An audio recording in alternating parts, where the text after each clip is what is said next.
Awesome. Well, we wanted to start here. I mean, again, a lot of things to cover, but just start by talking about last season. I mean, obviously a great year for you guys coming through and being the Vanier Cup champions. So, I mean, you've coached a lot of great teams, but when you think of the team from this past year, was there anything that set them apart, or you think helped propel them to that level?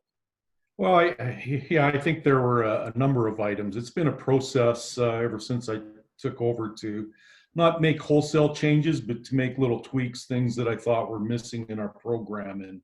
And I think this team, more than the other teams of the past, really exemplified that team attitude and, each of them working together for one another. We faced a lot of adversity very early in the season, and people maybe weren't aware of that very much, especially on the offensive side of the ball. We only had one receiver, starting receiver, play in all of the league games. At one point in time, we were down to just the one starting receiver, even in our lineup, and so a lot of our younger guys were getting opportunities to play, and we were still having success on the field, which was great to see.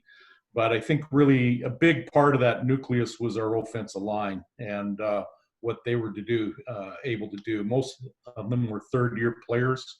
That's the sad part about not having a season this year is we were going to have that whole offensive line back. And with any football team, that the offensive line is really the driving force of your success. If your quarterback's going to have time to throw and if your running backs are going to be able to make any kind of yardage, the offensive line is the unsung heroes that are doing all the work. So that was one part of our game that stayed fairly consistent this year.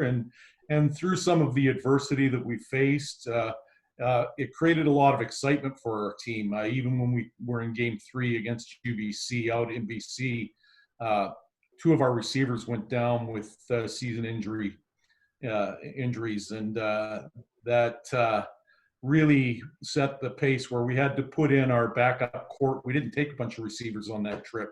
We had to put Josiah Joseph, our backup quarterback, in at receiver, and he made a couple of receptions, and that really ignited the bench and got them excited. And pretty good athlete. Yeah, he's a great athlete and a great leader in our program as well. And so little things like that along the way.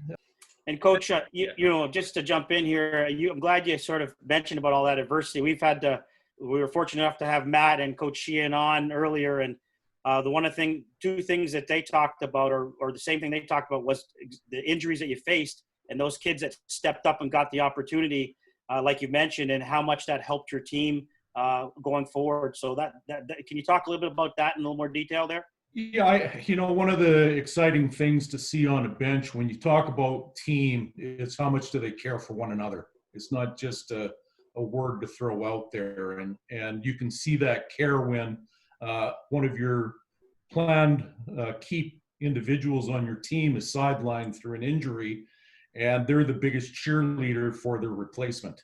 And it's so excited to see them have success on the field and seeing the bench erupt when a young guy that just comes into the lineup makes a big play or makes a key play.